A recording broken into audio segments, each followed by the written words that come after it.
Bonjour à tous et à toutes et bienvenue sur Le Bon MJ. On se retrouve pour une vidéo dans laquelle je vais vous parler de Warhammer The Old World. Donc, dans cette vidéo, on va regarder le livre de base de Warhammer The Old World, ou plutôt le livre du joueur de Warhammer The Old World. On va regarder les règles, etc. Et donc, ça peut servir un petit peu de tuto, vite fait, Warhammer The Old World. Mais ce qu'il faut savoir, c'est que cette vidéo, pour ceux qui la regarderaient, je sais pas, plus tard, s'inscrit dans une série de vidéos dans lesquelles je suis en train de passer en revue un peu toutes les règles de Warhammer, etc. Parce que je prépare une campagne de Warhammer, je veux jouer à Warhammer. Et je profite de l'été avant de lancer ce que je veux être une grosse campagne pour déminer le terrain, regarder les différents systèmes, etc.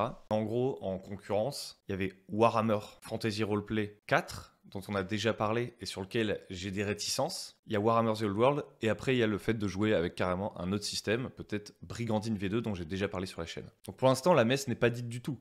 Si ça tombe, je vais testouiller Warhammer The Old World et finalement je vais retourner sur la V4. La V4 que je modifierai du coup.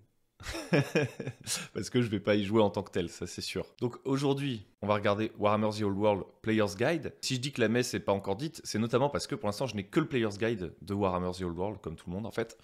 Et d'ici la fin juillet, eh ben, on devrait avoir le livre du maître du jeu qui va s'ajouter et ce qui va aider. On va commencer par faire une sorte de grande revue de Warhammer The Old World et ensuite je reviendrai partie par partie sur le livre. Sachant que cette fois-ci, je prendrai peut-être un peu moins le temps de tout expliquer parce qu'on est dans une lecture qui est plus comparative au vu du fait que ça s'inscrive dans une série. Et mes questions par rapport à ce jeu, c'est est-ce que ce jeu, il me permet de jouer des scénarios, des campagnes V4 ? Parce que à ce stade, je suis assez chaud pour jouer les trucs qui se passent à Uber Strike, etc. Donc c'est-à-dire des scénarios de Warhammer Fantasy Roleplay 4ème édition. Est-ce qu'on y perd beaucoup au passage ? Parce que c'est un jeu qui va plus simplifier, etc. Donc il y a plein de questions à se poser. Et bien sûr, tout ça, c'est que mon avis, n'est-ce pas ? Ok, Warhammer The Old World. Donc, ce qui est rigolo, c'est que Warhammer The Old World, en fait, le jeu, je l'ai déjà lu il y a un peu plus de 3 semaines. Je suis reparti sur V4 et on y retourne. Donc Warhammer The Old World, livre du joueur. Dans ce livre, on a quand même déjà beaucoup d'informations sur le jeu, puisqu'on va voir a priori la plupart des systèmes de résolution, etc. Donc ça me donne quand même une bonne idée de ce qu'est le jeu. Le livre du maître du jeu, là, qu'on verra plus tard, quand il sera disponible, rajoute plutôt des choses pour préparer le bestiaire, etc., etc. Ce qui n'est pas rien. Mais ici, normalement, on a les trucs pour résoudre les situations, créer des personnages, comment fonctionne la magie, tout ça, tout ça. Donc, Warhammer The Old World, ça commence par une petite présentation, encore une fois, bien stylée du petit contexte, sachant que Warhammer The Old World se passe normalement à une autre époque que la V4, quelques centaines d'années plus tôt. Ça change quelques trucs. Déjà, techniquement, les scénarios de la V4 ne se passent pas à cette époque-là. La politique, la situation de l'Empire n'est pas la même. On joue toujours dans l'Empire, basiquement. Mais c'est un empire qui est divisé, qui part un peu en guerre civile. Le jeu, plutôt que de nous inviter de jouer dans le Reichland, comme la V4, nous invite plutôt à jouer dans le Talabecland. Enfin, dans le Talabecland, le Middenland, potentiellement, je pense, le Stirland qui est pas trop loin, et Lockland et Lostland peut-être. En tout cas, il se focus sur une ville qui s'appelle Talagad et qui en fait jouxte Talabheim, qui est une grande cité libre, un Freiburg, dans Warhammer V4. Donc ce qu'il faut comprendre, c'est que le matos fourni n'est pas fait pour jouer les trucs de la V4. C'est dans un autre contexte, etc. Et voilà, donc on a cette petite intro. Et donc globalement, ce bouquin, une chose à noter, c'est qu'il y a beaucoup moins de lore. Donc cette division entre Game Master et Player, ça me fait me poser des questions. Je ne sais pas s'il y aura beaucoup plus de lore dans le Game Master, mais là, vous allez voir, il n'y en a pas tant que ça. Ce qui me plaît pas trop. Donc on a tout un truc évidemment d'introduction. Ensuite on a une création de personnage qui va prendre une bonne partie du livre, comme pour Warhammer V4, avec des illustrations qui pètent le feu et tout. Alors moi qui suis au début de toutes mes lectures Warhammer, etc., il y a des trucs que j'aurais pas remarqué. Par exemple, apparemment il y a beaucoup de ressucés d'illustrations. D'ailleurs, il y a une chaîne YouTube qui s'appelle Jet de Bibliothèque, que je suis allé regarder, et qui est intéressante aussi, je trouve, vis-à-vis de Warhammer. Je vous invite à aller la voir, et c'est là que j'ai appris qu'il y avait beaucoup d'illustrations qui avaient été reprises. Donc on a une création de personnage qui a une différence quand même assez importante avec Warhammer V4.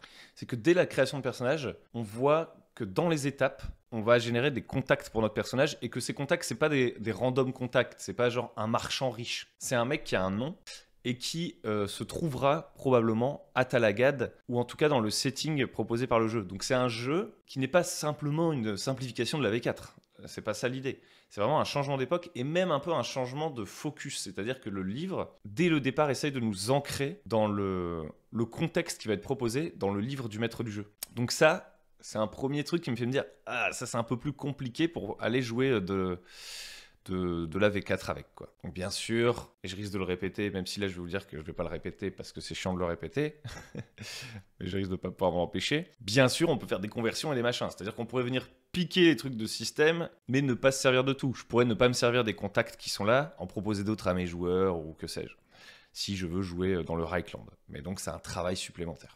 Donc on a cette création de perso. Ensuite, dans la création de perso, on a la notion de Grimportant, donc de présage funeste, ouais, je crois que c'est ça. C'est l'idée aussi que dans ce jeu, contrairement à V4, j'ai l'impression que, de base, l'approche se veut un peu plus cassable. Je sais pas, on est au balbutiement de la gamme, je sais pas ce qui est à sortir, quels sont leurs plans. J'ai pas l'impression que ce soit un jeu à scénario. C'est pas un jeu à scénario comme la V4, je pense. C'est plutôt un jeu où on se dit, on est dans une région, il y a plein de factions et on va voir ce qui se passe. Donc ça, c'est beaucoup plus proche de mon style de jeu habituel. Par contre, c'est pas forcément une bonne nouvelle parce que moi, j'ai envie d'aller chercher du scénar, etc., etc. Donc par exemple, ce truc de Grimportant, si je devais les jouer et que il s'avérait que je jouais les scénarios de la V4, probablement que je m'en servirais pas. Mais qu'est-ce que c'est en fait? Qu'est-ce que c'est?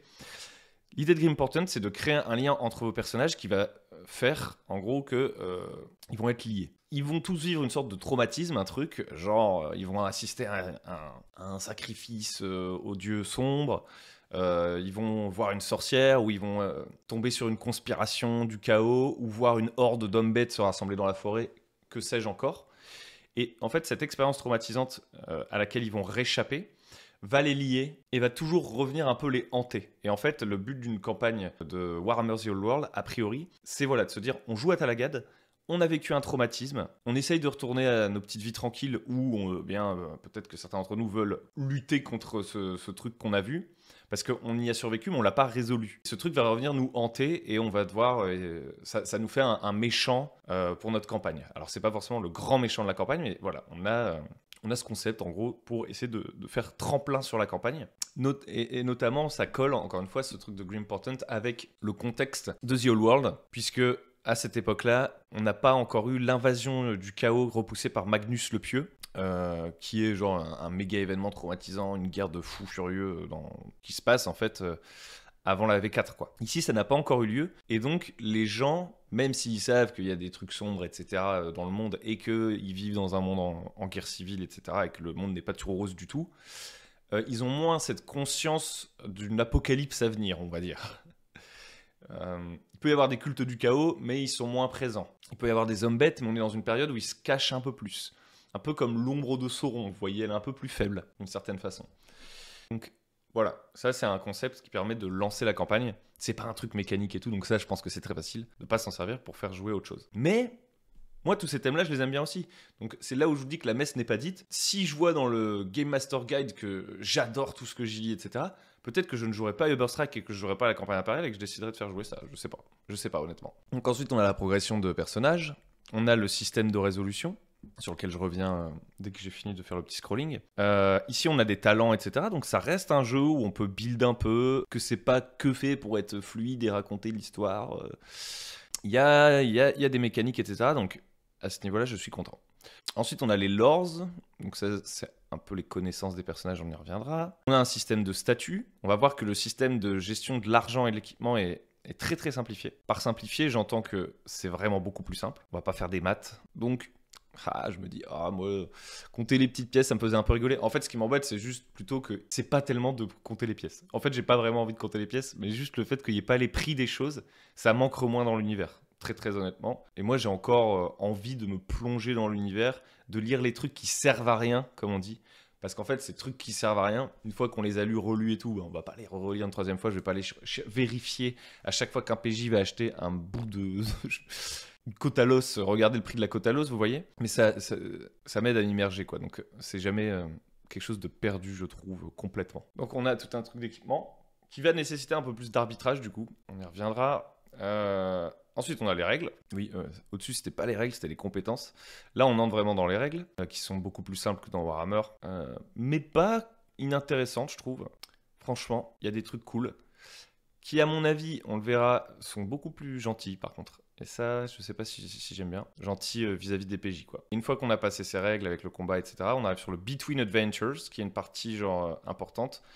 Donc, c'est-à-dire ce qui se passe entre les aventures des PJ, les activités qu'ils vont pouvoir faire. On avait la même chose dans la V4, mais là, c'est plus au cœur, je pense, de la proposition que dans la V4, honnêtement. Ensuite, on a les religions, et là, on voit que c'est beaucoup plus léger à tout niveau, c'est-à-dire en termes d'information, mais aussi en termes de règles. Donc je pense que c'est un jeu où avoir de l'expérience sur Warhammer V4, etc., on y gagne. C'est un jeu qui s'oriente plus au niveau des débutants. Alors, encore une fois, c'est le livre du joueur, donc en fait, il faut imaginer qu'il y a le double de ressources, en réalité, vu qu'il y aurait 2 livres de base, entre guillemets. Mais voilà, c'est un jeu qui se veut plus accessible, et donc on nous noie dans beaucoup moins de lore, et je suis très content d'avoir tout le lore à côté, perso. Parce que c'est un petit kiff, le lore. Et donc voilà, beaucoup plus simple, le système de lancer de sorts divin. Ensuite, on arrive sur la magie. Pareil, le système est assez simple. Et la magie, il y a un truc qui change pas mal, donc je m'arrête parce que c'est aussi une histoire de contexte de jeu et pas seulement de mécanique. Donc, dans The Old World, pas la même époque, et donc époque où la magie n'est pas encore institutionnalisée dans l'Empire. En fait, dans la V4, après la Grande Guerre contre le chaos, quoi, il y a Magnus le Pieux, donc qui a sauvé l'Empire, qui est devenu empereur, qui est mort, et il a disparu, etc. dans la V4, mais en gros, entre-temps, entre les deux éditions, Magnus le Pieux sauve l'Empire, et notamment un des trucs qu'il fait pour sauver l'Empire, c'est que il arrive à unifier l'Empire, de 1, et de 2, il décide d'utiliser davantage la magie, parce qu'il se rend bien compte que les sortes de superstitions, etc., et le fait de ne pas vouloir utiliser la magie, c'est quand même un méga désavantage pour affronter les forces du chaos, quoi. C'est un peu s'interdire d'utiliser les armes de l'ennemi contre lui. Et donc, Magnus le Pieux, il va aller voir Teclis, qui est un haut elfe. Enfin, il va envoyer une ambassade. Et en gros, les hauts elfes, ils vont arriver. Et plutôt que de juste donner leur aide à l'Empire en leur donnant des soldats, quoi, ils vont leur proposer de leur apprendre la magie. Donc, apprends à pêcher plutôt que donner du poisson, vous voyez le délire. Et du coup, ils enseignent, en fait, ils vont commencer à récupérer tous les sorciers de l'Empire. Genre les mecs, jusqu'à maintenant, ils étaient pourchassés, ils devaient se cacher et tout. Ils vont envoyer des estafettes chercher tous les mecs un peu doués. Ils vont leur dire, venez à Aldorf, là, on va vous apprendre la magie. Du coup, il va y avoir une ordonnance sur la magie avec des règles sur comment se servir légalement de la magie. Ça va pas empêcher les gens de continuer à avoir peur de la magie parce qu'ils ont 2000 ans d'histoire où on leur a dit que la magie c'était cata. Et en fait, on va leur apprendre voilà, à mieux maîtriser la magie. On va créer un code avec les vents de magie bien distincts en disant aux humains, il faut se servir d'un seul vent de magie, etc. pour justement essayer de les limiter en termes de pouvoir et aussi en termes de risque dans leurs utilisations, etc., etc., etc. À l'époque de The Old World, tout ça n'a pas eu lieu. Et donc, même si on a des magiciens, etc., ce sont des autodidactes ou des gens qui s'entraînent en secret et tout. Ils y vont beaucoup plus à l'instinct. Donc, on va avoir une Hexen Guild. Donc, Hexen, c'est genre un peu les malédictions, quoi. Donc, c'est-à-dire une sorte des organisations secrètes de magiciens. On va avoir des magiciens naturels, en fait, assez spontanés, c'est-à-dire des druides qui utilisent plutôt des vieilles traditions, ou alors des sorcières de village, ou juste des mecs, en fait, qui se rendent compte qu'ils ont la capacité d'utiliser de la magie malgré eux, c'est de naissance, et ils essaient d'en faire un truc. C'est un peu plus chaotique, on va dire, en termes de gestion. Mais en même temps, il y a une forme de formalisation, c'est-à-dire qu'il y a quand même des gens qui écrivent des livres de magie, etc., qui se les passent en sous-main, et en fonction de l'endroit où on est, c'est toujours pareil, il y a des exceptions. Dans telle ville, ce mec-là, c'est un magicien, tout le monde le sait, et personne ne fait rien pour l'arrêter, parce qu'il est sous la protection des puissants, ou alors parce qu'il s'avère tellement utile qu'on va certainement pas se débarrasser de ce type, malgré que les Sigmarites veulent qu'on l'élimine, etc., etc. Ça change un peu en termes de lore, et en termes de règles aussi. Du coup, on a pas les sorts qui sont triés par école de magie, mais en fait ça, honnêtement, alors que on se dit mécaniquement et tout, c'est le truc qui doit être le plus compliqué à adapter, je pense que ça, c'est un truc qui se porte très très bien à la V4, parce qu'en fait, ce qui est assez cool, c'est que c'est un système de magie un peu plus freeform, et donc en fait, on peut très bien imaginer dans la V4 utiliser exactement les mêmes règles, enfin dans le setting de la V4, utiliser exactement les mêmes règles, même si on est un magicien des collèges de magie, etc.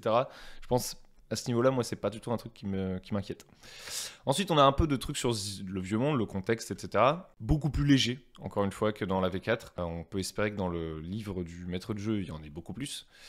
et du coup que ça se focusera dans un premier temps en début de gamme, a priori sur Talabheim. Sachant que, honnêtement, au vu de comment fonctionne cette gamme, de l'époque qui est différente et tout, bah, j'ai très peu d'idées sur c'est quoi les autres livres qu'ils vont faire en fait. Mais j'ai quand même ma petite idée avant qu'on continue. À mon avis, c'est un jeu qui va bien fonctionner en diptyque.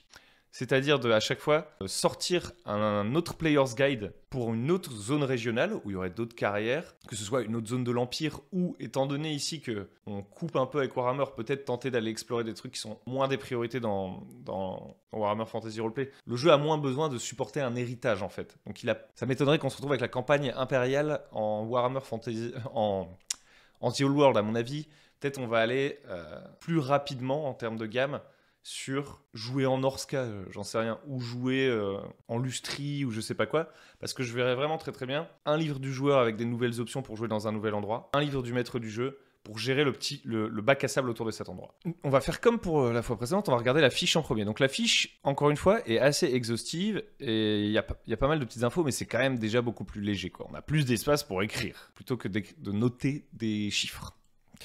Donc on va avoir un jeu qui va se baser à peu près sur la même philosophie en termes de création de personnages, c'est-à-dire on détermine une origine, on a une carrière, et ça va nous aider à faire notre perso. Ça va être aussi un jeu où on va se servir de compétences, donc ça on n'est pas perdu, on va avoir des talents, etc. Le gros changement, déjà, c'est dans le système de résolution, on n'est plus au D100, on est sur des poules de D10. Donc des poules, pas des trucs qui pondent des œufs, des trucs en fait qu'on jette, on en a plein les mains là, mais toujours pas des poules de basse-cour, même si on peut jeter des poules. Non, c'est des poignées de D10. Donc en fait, on va acheter des D10 et on va compter nos succès. Chaque D10 va pouvoir produire un succès. Et en fait, pour savoir si on fait un succès, on va comparer le résultat des D10 à nos compétences. Donc j'ai pris une fiche. On voit qu'on a déjà un jeu qui est plus simple à ce niveau. On a 1, 2, 3, 4, 5, 6, 7, 8 caractéristiques. Weapon skill, ballistic skill, strength, toughness, initiative, agilité, raison, fellowship. Weapon skill, c'est les armes. Ballistic skill, c'est les armes à distance. Strength, c'est la force. Toughness, c'est la résistance, être costaud. Initiative, c'est notre capacité à agir, nos réflexes et tout. Agilité, bah, c'est notre agilité. Reason, c'est notre raison. Et fellowship, c'est notre sociabilité, en gros. Ça, c'est les caracs. En fait, nos caracs, elles sont notées. Genre, admettons, 3, 4, 2... hop, elles sont notées. Et ces caractéristiques, c'est le nombre de dés qu'on va lancer, qui pourra être modifié, bien sûr. Mais c'est la base. En gros, si je dois jeter... Pour savoir le nombre de dés que je dois jeter, je vais me référer ici, dans un premier temps. Et en fait, pour savoir si mes dés font des succès ou des échecs, je vais regarder mes compétences. Donc chaque caractéristique a 2 compétences liées. Donc par exemple, Weapon Skill, c'est lié à mêlée et défense. Donc admettons, en mêlée, j'ai 3 et en défense, j'ai 2.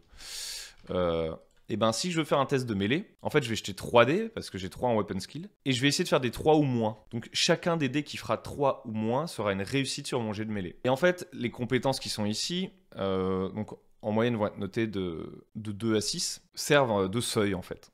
Me permettre de regarder si j'ai une réussite ou pas. Tandis que le pool de dés, ça va plus changer. Les compétences vont pas trop bouger dans les règles, etc. Enfin, elles vont progresser forcément avec l'avancée du personnage, mais de manière situationnelle, il va y avoir peu de modifications sur la compétence.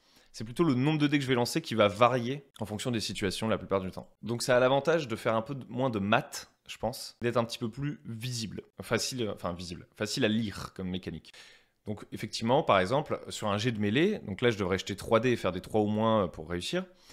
Il se pourrait que, parce qu'on est en surnombre, en fait je jette 4 dés. Il se pourrait aussi que comme j'ai une position tactique avantageuse, en fait je jette 5 dés.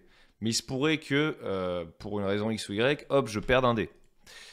Et donc en fait, le nombre de dés que je vais lancer va varier en fonction de la situation. À côté à côté des compétences, donc qui sont beaucoup moins nombreuses que dans Warhammer, je vais avoir des downtime improvement. En fait, c'est entre les sessions, lorsque je vais me reposer, etc., je vais venir cocher les petites cases qui sont là, faire progresser mes compétences.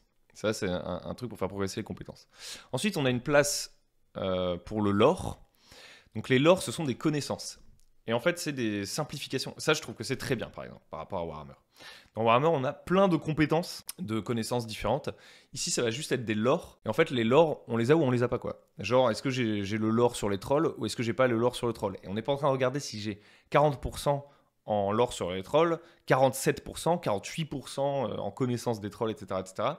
Non, on veut juste savoir si j'ai connaissance des trolls ou pas. Et ça va me donner des bonus ou des malus, potentiellement. voire des connaissances directes en fait où j'ai pas besoin de jeter les dés. Et donc le lore va être une mécanique qui va résonner avec la compétence de recall, c'est-à-dire se rappeler des choses. Si j'ai le lore sur les trolls, au moins je vais faire un jet de recall par exemple, je vais ajouter un dé à mon pool de dés tout simplement, comme on l'expliquait plus tôt. Ça c'est vraiment bien pour le coup. Ensuite on va avoir les talents, donc là les talents bien sûr c'est des mécaniques qui sont pas des règles de base, donc je vais pas vous en parler maintenant, c'est toutes les exceptions qui font que nos personnages sont encore plus différents que de par leurs compétences. On a un endroit pour écrire notre vitesse, décidément, c'est vraiment... La vitesse, c'est vraiment un truc qu'il faut avoir, quoi. On a un endroit pour écrire notre fate. Notre fate, en gros, ça va être nos points de destin et de chance. On n'a plus détermination, résilience, on n'a plus 50 000 métacurrency, on a fate. On va avoir un endroit pour noter notre XP. On va avoir un endroit pour faire un dessin moche de notre personnage. On a un endroit pour noter notre statut. Donc on y reviendra plus tard. Notre statut et nos pièces. Donc maintenant, on a une abstraction sur l'économie, c'est beaucoup plus simple. On va avoir un endroit pour noter nos armes, notre résilience, notre protection, etc. Chose intéressante que vous pouvez voir tout de suite, si vous êtes un petit peu malin, n'est-ce pas? Et ça me plaît beaucoup dans l'idée, à voir dans l'exécution. Il n'y a pas de point de vie. Ça, je kiffe. Pas de point de vie. J'aimerais bien qu'il y ait plus de jeux de rôle qui n'aient pas de point de vie, mais qui soient quand même des jeux où il y a des combats, vous voyez, parce qu'il y a des jeux où on dit il n'y a pas de point de vie. En fait, il n'y a pas de règles. Il n'y a même pas de règles, en fait, dans le jeu. Mais c'est parce que c'est pas que à propos du combat. Bah oui, mais moi j'aime bien me battre, mais j'aimerais bien me battre avec autre chose que des points de vie un jour. Donc là, c'est un jeu où il n'y a pas de point de vie. C'est un jeu où il y a toujours les blessures critiques, etc. On a un endroit pour noter nos blessures. Et il y a des règles pour la chirurgie et pour récupérer nos blessures et tout. Donc ça, je kiffe. Mais il n'y a plus de points de vie. En fait, on a un truc qui s'appelle la résilience. Et en gros, pour faire très très simple, si quelqu'un ne tape pas assez fort pour dépasser ma résilience, ça me fait juste, ça m'essouffle, ça me fout dans le caca, mais ça va pour le moment. Et si le mec arrive à dépasser ma résilience, là, il m'inflige une blessure. Et je commence à noter des blessures sur ma fiche, mais il n'y a pas de point de vie, encore une fois. Donc la résilience, ça va comprendre à la fois mon endurance et mon armure, donc c'est plus abstrait. C'est on va dire, ma capacité à tanker, quoi. Et quand, boum, on me frappe très fort et que ça dépasse ma résilience, je prends des blessures. Et du coup, il n'y a pas de moment où, en fait, je dis juste, tu perds 3 points de blessure. À chaque fois, ça raconte quelque chose. Là où les points de vie, ça raconte moins directement quelque chose. Donc ça, je suis assez content. J'ai envie de tester. D'ailleurs, j'ai déjà testé. Je vous en parlerai. Trappings, donc c'est des petits équipements. Assets, c'est des équipements, genre des véhicules, etc., etc. Contact, pour noter mes contacts et mes relations avec les 10 contacts. Donc ici, on a des trucs pour noter tout ce qui va être la magie, nos sorts et tout. Ça prend pas mal de place, honnêtement. Ce qui veut bien dire que le jeu est plus simple. Parce que du coup, on peut s'autoriser... Enfin, quoi que je dis peut-être de la merde. Hein. Je sais plus, dans V4, la place qu'il y avait pour la magie sur une fiche, voilà, elle est quand même beaucoup plus faible. Parce que dans V4, comme il y a beaucoup plus d'autres règles, la place pour la magie est réduite. Ici, on a beaucoup plus de place pour la magie directe, parce que le reste prend moins de place, tout simplement. Ce qui, en soi, n'est pas forcément une bonne chose. Je trouve que ça, voilà, c'est mon petit avis, ça s'est un peu trop étalé à la magie sur la fiche de base, étant donné qu'on va pas tous jouer des magiciens. Et donc, j'aurais bien aimé avoir un petit peu plus de place, je sais pas, pour peut-être mes lores et mes talents. Là, je trouve que ici, je vais avoir besoin d'écrire des choses. Et c'est un peu serré. Et en fait, cet espace va profiter à plus de monde que la magie, quoi. Parce que tout le monde va pas faire de la magie. J'ai de la place pour mettre mon Grim Portent, donc mon présage funeste. Pour noter éventuellement, ça c'est pas mal, des jets étendus que j'ai commencé à faire. Parce que par exemple, admettons, je commence à forger un objet et ça se passe sur 2 séances, un truc comme ça. J'ai un espace pour noter toutes les activités de long terme que j'entreprends. Puisqu'il y a des activités, en fait, elles sont longues et donc pour les terminer, il faut que j'accumule un certain nombre de succès. J'ai un petit endroit pour le noter. Pourquoi pas? Pourquoi pas? J'ai un espace de notes, voilà. Donc, le jeu a l'air beaucoup plus simple. Le système de résolution est plus intuitif, enfin, demande moins de faire des plus et des moins, etc. Et je pense que c'est plus rapide de dire, hop, combien j'ai de succès, de venir modifier mon pool, etc. Donc, même dans la mécanique de base, on a quelque chose de peut-être un peu plus instinctif. Donc, maintenant qu'on a fait le tour de tout ça, on va regarder le bouquin étape par étape. Sachant que je vais pas faire une créa de perso de fou. La dernière fois, j'avais dit je vais juste parler vite fait de la créa de perso et je m'étais quand même bien attardé sur le sujet. Là, j'ai envie d'essayer de tout faire dans une vidéo. Donc, création de perso, on retrouve les trucs de Warhammer. C'est-à-dire qu'on va déterminer notre origine, ensuite on va déterminer notre race, etc., etc. Encore une fois, il y a des étapes où si on utilise l'aléatoire, on va gagner de l'XP. Donc, par exemple, mon origine. Donc, on peut voir déjà que la répartition des origines n'est pas la même. Ici, dans ce jeu, on a 50% de chance de ne pas être un humain. Ça me gêne. Perso, si je dois jouer en V4 et tout, peut-être que je ferais tirer les origines avec les tables de la V4. Direct, c'est ce que je me dis. Si je veux jouer au Reichland, et tout, c'est pas le même ton. Vous allez voir que ce jeu a un ton un peu plus proche peut-être de Fantasy Battle, peut-être un peu plus épique. Les personnages sont peut-être un peu plus forts, c'est un truc qu'on va voir au fur et à mesure. Et aussi, les personnages sont peut-être un peu plus variés en termes d'origine pour avoir un Warhammer un peu plus... bah ouais, peut-être qui parle un peu plus aux gens qui jouent à Total War, tout ça. Ce qui est un choix tout à fait intéressant, je trouve. C'est vraiment deux jeux différents. Mais si je veux jouer dans le Reichland, la campagne impériale, j'ai peut-être pas envie qu'il y ait 10% de chance qu'on soit Wood Elf et de me retrouver avec 2 Wood Elf, par exemple. Donc on voit que on a plus de chances d'être un elfe, un halfling ou un nain. Et qu'on a des chances aussi d'être un bretonien. Parce que dans ce contexte-là, les bretoniens sont un peu plus présents, apparemment. Je connais pas encore tous les tenants aboutissants, mais on peut tirer un bretonien. Donc les bretoniens, ce sont des humains qui ne sont pas de l'Empire, qui viennent en fait de Bretonie, qui est une sorte de mix un peu entre la France, Albion, les Bretons. Un peu un truc genre arthurien dans le délire. Et qui sont des voisins de l'Empire.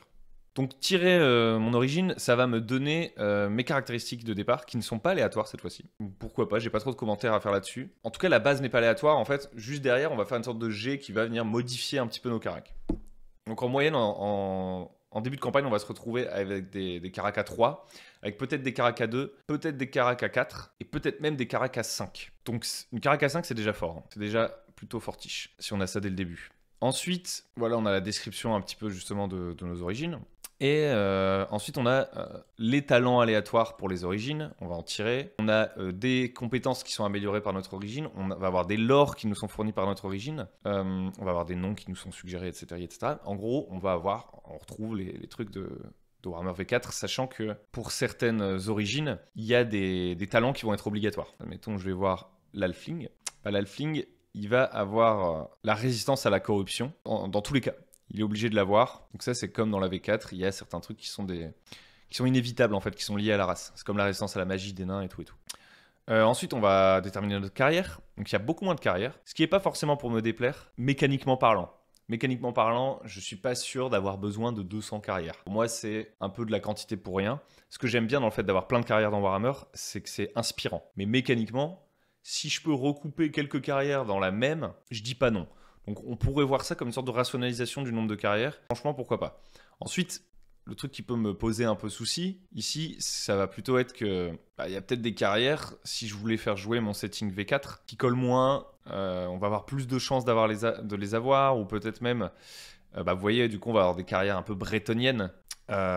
Ici, on a carrément un garde maritime au elfe, qui a des carrières qui collent moins au Reichland, etc., etc.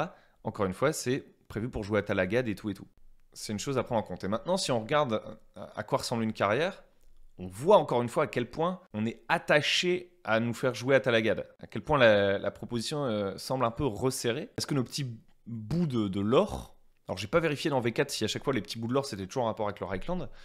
Mais là, tous les petits bouts de lore sont en rapport avec Talagad. Donc, pour chaque carrière, on a une sorte d'anecdote liée à la carrière sur Talagad. Donc là, pour un paysan, on va nous dire, il y a un temple de Shalia qui se trouve à Talagad, nanana, les gens, souvent les paysans, ils y vont et tout et tout. Donc qu'est-ce que ça va nous donner, une carrière? En gros, ça va nous donner des bonus de départ. Il y a beaucoup d'informations de la carrière qui s'appliquent que à la création de perso, et ensuite, le jeu nous invite moins à changer de carrière, et il y a moins un délire d'optimisation et d'aller chercher des trucs dans les carrières. On peut progresser de manière beaucoup plus libre dans ce jeu par rapport à Warhammer. Donc ça me plaît pas trop mal aussi. À la création, ça va donner des bonus dans des compétences. Forcément, on va gagner des lores, donc des connaissances. On va gagner un équipement de départ. On va gagner des assets, genre une ferme, parce qu'on est un paysan avec un petit troupeau, ou un étal au marché, etc., etc. Ça va influencer sur les contacts qu'on va avoir. Et ça va nous donner un talent spécifique de carrière. Et l'autre chose, c'est que ça va nous donner nos caractéristiques favorites. Et donc nos caractéristiques favorites, ça va nous coûter moins cher de les faire progresser. Et en fait, passé la création de personnages, on n'a pas d'autres trucs à débloquer dans notre carrière en fait. On peut changer de carrière, on peut s'entraîner, gagner des nouvelles compétences et des nouveaux talents, etc. etc. en allant piocher dans le bouquin. On n'est pas limité par notre carrière. Le seul truc qui va continuer à nous impacter, évidemment, ça va être notre statut. Parce que tant que je suis paysan, en termes de thunes, etc., mon quotidien, c'est celui d'un paysan, quoi. Et nos caractéristiques favorites.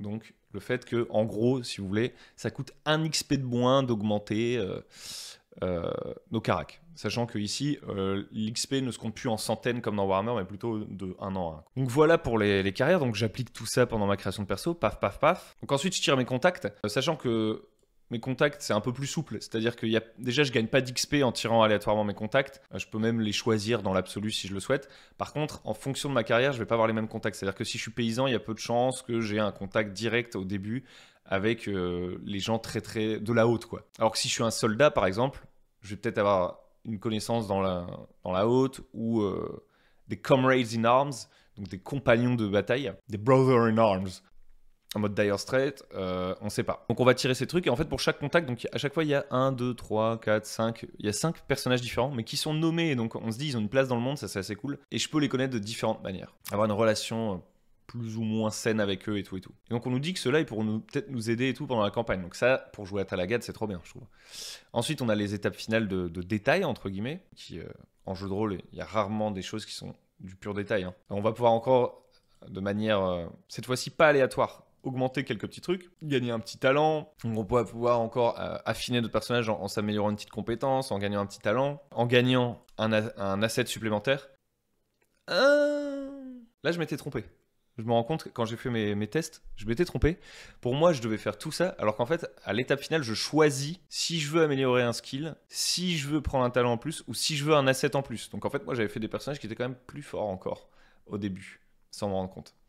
Ok, donc ça, c'est un truc qui va dans le bon sens pour moi. C'est un truc qui va dans le bon sens pour moi. Je trouvais que les personnages sont trop forts dès le début et qu'ils deviennent encore plus forts trop vite. J'ai l'impression. Donc voilà, on gère tous les petits détails, on crée nos persos et tout. On fait le Grimportant, j'en ai déjà parlé. Le seul truc peut-être que j'ai pas dit, c'est que a priori le Grimportant, donc cette première partie avec le présage funeste, on veut le jouer en faisant une sorte de session 0.5. Et ça, je trouve que c'est assez intéressant. C'est-à-dire que c'est une session où on sait déjà qu'on va pas mourir. C'est une session qui va servir d'initiation, où les enjeux sont plus bas, où vraiment là on est là pour se concentrer sur l'apprentissage du jeu, l'installation de la situation initiale et jouer du drama, quoi. Je trouve que c'est plutôt cool. Ensuite, on a la progression. Donc la progression, voilà, là c'est le moment, c'est un de mes premiers points noirs. J'ai l'impression que le jeu est plutôt en faveur des PJ, ce qui n'est pas trop grave. Mais le truc, c'est que si on progresse trop vite, ça va trop vite devenir encore plus en faveur des PJ. C'est-à-dire qu'en fait, quand vous créez un personnage, je pense que le jeu n'est pas encore trop en faveur des PJ, ça va. Mais s'ils progressent vite, je trouve que mathématiquement, leurs chances de succès à tout ce qu'ils font deviennent vite fortes. Donc en fait, la progression, comment ça marche? L'XP, on en gagne 1 ou 2 points à la fin de chaque séance. Voilà, c'est pas beaucoup plus sorcier. On va la claquer pour augmenter nos caractéristiques. Donc en gros, on veut acheter la caractéristique de dessus en payant son coût, le nouveau niveau. Donc si j'ai 3 en force par exemple, et que je veux passer à 4 en force, je vais devoir dépenser 4 XP. Si c'est une de mes caractéristiques favorites de carrière, ça va me coûter un XP de moins. C'est pas plus compliqué que ça. Donc au lieu de payer 4 XP pour arriver à 4 en force. Force, c'est ma caractéristique favorite parce que je sais pas, je suis un tueur de trolls. Ça me coûte 3 de passer à 4 en force. Et donc on achète comme ça, étage par étage. Donc on se rend vite compte qu'on peut maxer quand même assez vite certains trucs, je trouve. Après, on est capé. C'est-à-dire qu'un nain ne pourra jamais avoir plus de 7 en weapon skill. Ou un elfe non plus d'ailleurs. Un humain d'ailleurs ne pourra jamais arriver à 7 en weapon skill. Un humain il est limité à 6 partout. Donc on a des maximums de caractéristiques, mais on voit qu'en gros, ce que le jeu vise, c'est que quand on a à fond amélioré le domaine où on voulait être fort, en fait on va avoir 6 dans la caractéristique, donc on va acheter 6 des 10, et notre carac elle va être de 6. Et donc vous voyez bien, c'est pas compliqué, chaque dé, une fois que j'ai 6 dans une compétence, a 60% de chance de faire un succès. D'accord? Chaque dé a 60% de chance de faire un succès et je vais en jeter 6. Si j'ai tout maxé et que j'ai fait jouer l'optimisation, on va dire, à faire tout le temps le truc pour être le plus fort dans l'endroit où j'ai envie d'être fort. Et en fait, une fois que j'ai fait ça, en vrai, mes chances de réussite, elles sont énormes. Parce que le jeu, de base, un succès, c'est une réussite avec complication, grosso modo. Si j'ai un seul succès. À partir de 2 succès, c'est une réussite normale, grosso modo.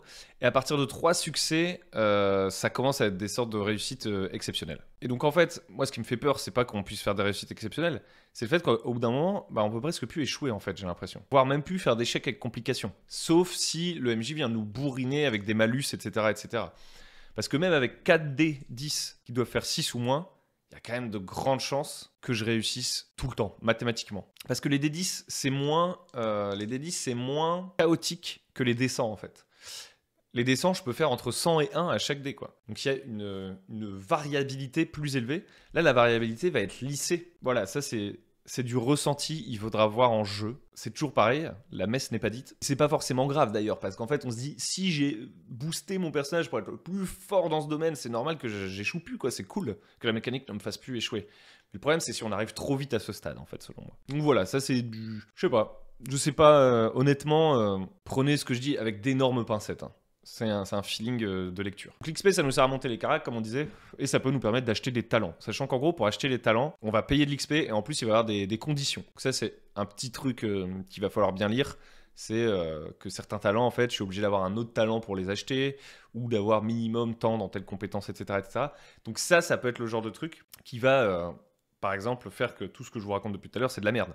C'est-à-dire que moi, mon scénario, il y a un PJ qui essaie de maxer son truc, c'est un full optimisateur qui s'intéresse pas au talent, qui met toute son XP dans la même carac, qui fait tout pour améliorer la même compétence, etc. etc.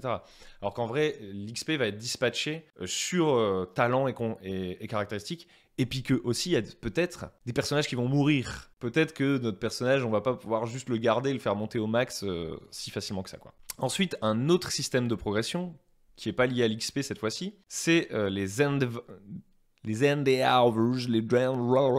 activités en gros. Les activités de downtime entre les aventures, quand je suis dans une ville, etc., qui me le permet. C'est pas genre entre chaque session, quand je suis en train de camper, etc. Non, non, non. Vraiment dans une ville et tout, je peux mener des activités. Et chacune de ces activités, en fait, en général, va demander un jet de compétences. Et le jet de compétences que je vais faire, en fonction du jet de compétences que je vais faire, en fait, je vais pouvoir m'améliorer dans le domaine. Donc, j'ai pas besoin de faire spécifiquement une activité pour m'entraîner pour améliorer une compétence. Je dois faire une activité qui est liée à cette compétence. Ça va générer un jet qui va non seulement raconter quelque chose dans l'histoire, mais aussi peut-être faire progresser ma compétence. Par exemple, on va prendre un exemple tout de suite. Admettons, j'ai des ennemis au cul, et donc j'essaie de lay low, de faire profil bas pendant mon activité pour qu'on arrête de me rechercher, etc., qu'on se dise que j'ai disparu. Donc ça, c'est une des activités que je peux faire entre les scénarios, ok ? Pour lay low, on va dire que c'est de la discrétion. Donc, admettons, j'ai 3 en agilité, j'ai 4 en discrétion, ok ? Donc je fais l'activité lay low, je jette 3 dés, parce que j'ai 3 en agilité, et j'ai 4 en discrétion. J'ai fait 1, 4 et 7. Je vais le noter là, pour que vous ayez toujours en vue les résultats que j'ai fait. Donc j'ai fait 1, 4 et 7 en jetant mes 3 dés. Donc on voit déjà que j'ai 2 réussites, 1 et 4. Comme j'ai 2 réussites, je fais une réussite normale. Et donc, dans l'histoire, on peut dire que tout simplement, j'ai réussi à faire profil bas et je suis moins recherché. C'est pas exceptionnel, c'est pas catastrophique, etc. Voilà ce que ça raconte. Mais au-delà de ça, j'ai fait un échec. Et cet échec, en fait, va tout simplement me permettre de progresser en discrétion. Le fait d'avoir échoué. Je vais venir noter un endroit de ma fiche, donc par exemple là, stealth, une avancée pour progresser en stealth, parce que j'ai fait un échec. Et en fait, au fur et à mesure de mes activités de downtime, ça c'est important, hein. C'est pas sur tous les jets de dés pendant l'aventure et tout, c'est que pendant les activités de downtime. De ce que j'ai compris en tout cas. Sinon, en fait, le jeu il est complètement pété. Donc c'est ça. Pour chacun des échecs que j'enregistre, voilà, je vais venir cocher des trucs. Et en fait, une fois que j'aurai plus de coches que ma compétence actuelle, je vais l'augmenter. Donc quand j'aurai 5 coches, parce que je suis déjà à 4 en stealth, quand j'aurai 5 coches, je vais passer à 5 en stealth. Et c'est comme ça que les compétences progressent. Et donc là, vous le voyez aussi, comme moi, ça peut aller très vite aussi, hein. Donc moi j'ai l'impression qu'on peut très vite maxer nos compétences, et encore une fois, je trouve ça... je sais pas. À voir en jeu. Surtout qu'on va pouvoir faire un nombre d'activités qui va un peu dépendre du temps du downtime. Et il se peut qu'à des moments, le downtime soit très long et qu'on fasse 3 activités différentes durant le downtime ou 3 fois la même. J'ai pas vérifié si on peut faire 3 fois la même, mais si je fais par exemple 3 fois m'entraîner sur le même downtime, bah genre juste je vais amener ma compétence au max en 2 temps 3 mouvements. Et ça me semble bizarre. Donc voilà, on peut augmenter nos skills, etc. Pendant les downtime, on va pouvoir également avoir une activité qui nous permette d'apprendre des lores. Donc on va devoir étudier. On va pouvoir acheter des nouveaux équipements ou fabriquer des équipements, investir de l'argent, etc. Donc il y a des trucs à faire.